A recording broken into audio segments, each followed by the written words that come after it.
What's up everyone, it's Gene here, and today we're going to be demonstrating how Zerto can be used to recover from ransomware event in your virtual environment. Before we begin though, I'd like to first provide you with a warning that you should never attempt to experiment with any type of crypto locker software in your production environment. Now if you do want to test this in an isolated lab, please be aware that while you can find simulators on the internet freely, you should still be cautious, especially if the simulator only includes an encryptor and not a decryptor. Once again, I cannot stress this enough, do not attempt to do this in a production environment. Please do not be that person. Now that we've gotten the warnings out of the way, let's get to the demonstration. Alright, so here's my lab, which consists of two vSphere sites, one in Seattle and one in Denver. I've got Zerto installed on both of them, and I've paired the two. There's my web server that we're going to use for the demonstration. I went ahead and already created a virtual protection group that replicates that server from Denver to Seattle, called it Ransomware.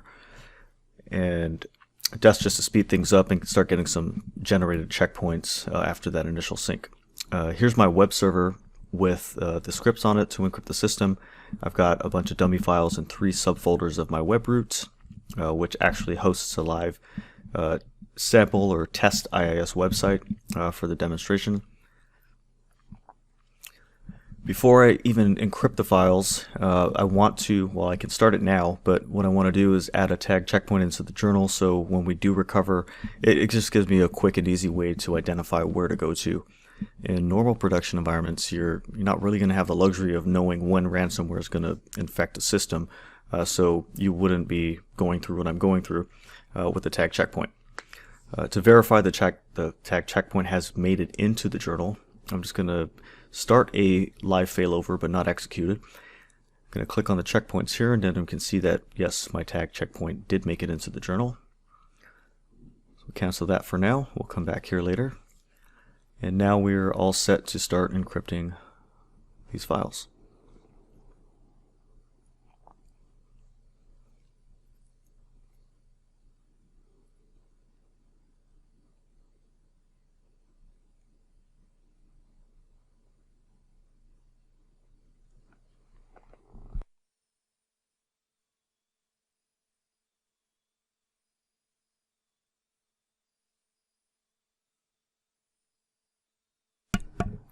And there it goes. You can see at the top of the list there, the default.htm file was the first one to get encrypted, so that is our website.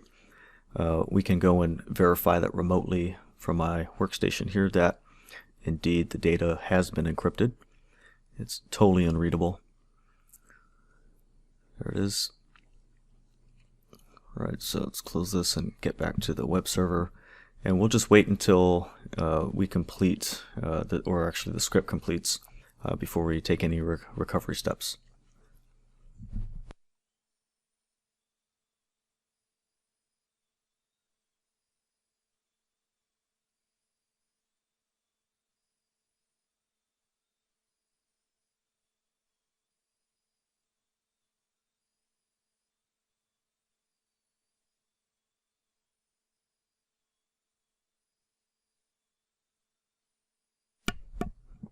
Alright, there we go. Everything in this folder and subfolders has been encrypted, so we're pretty much done with this server for now. But before we kick off the failover, what I want to do first is jump back into vCenter, and I'm going to be disconnecting the NIC on that virtual machine to prevent any further spread of the infection or the crypto locker. Because they're typically known to also crawl any network shares that are attached to the server, which lead to further infection down the chain. So we want to limit that as much as possible by disconnecting the network card on this virtual machine. And basically why I'm doing this is, well, for one, to get off the network, but two, prepping it for failover, where I will have Zerto shut it down. I also want to be able to later take this, clone it off into an isolated environment, and hand it over to my security team so they can do some forensics on it. So now we'll kick off this live failover. We'll bring the system up via Zerto in the Seattle vSphere site. I'm going to select that tag checkpoint I entered earlier before the encryption took place. And then now here's where I'm going to force shut down that virtual machine. I really just want Zerto to take care of all the work for me. It's that easy.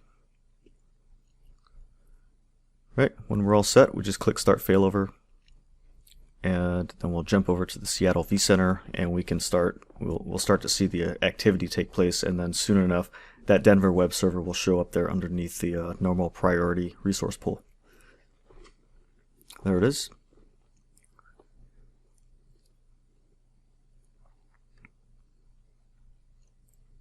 It's already powered up.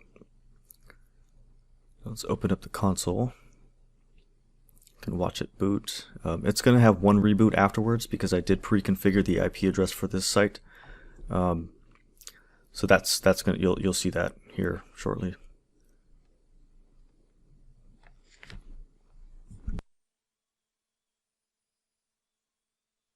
All right, there's that reboot.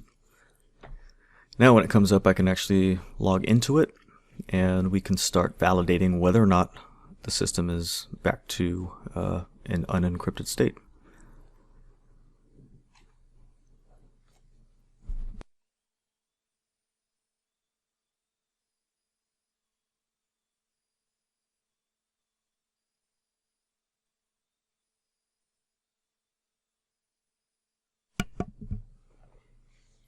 Bet you can't type that fast.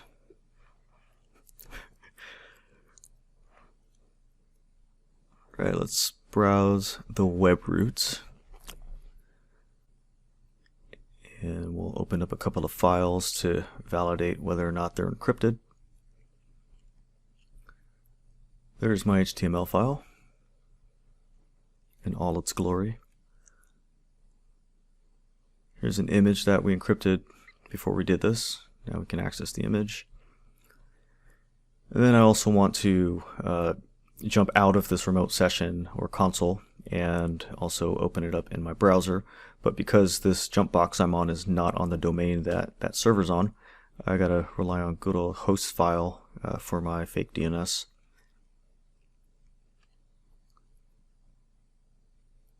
There we go. It's back. Right, so up to this point I've taken all the steps to validate the system. Well, for one, I know exactly what was encrypted, so I've just verified that it's now not encrypted. So I'm going to go ahead and commit this failover.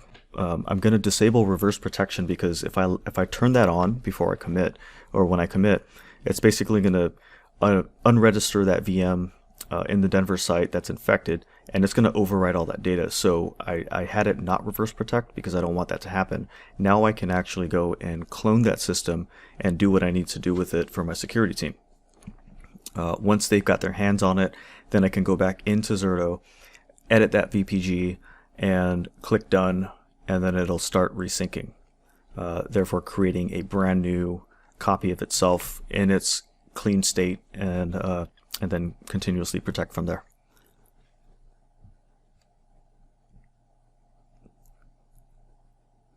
Right, and that's it. That's how quickly and easily you can recover from ransomware with Zerto.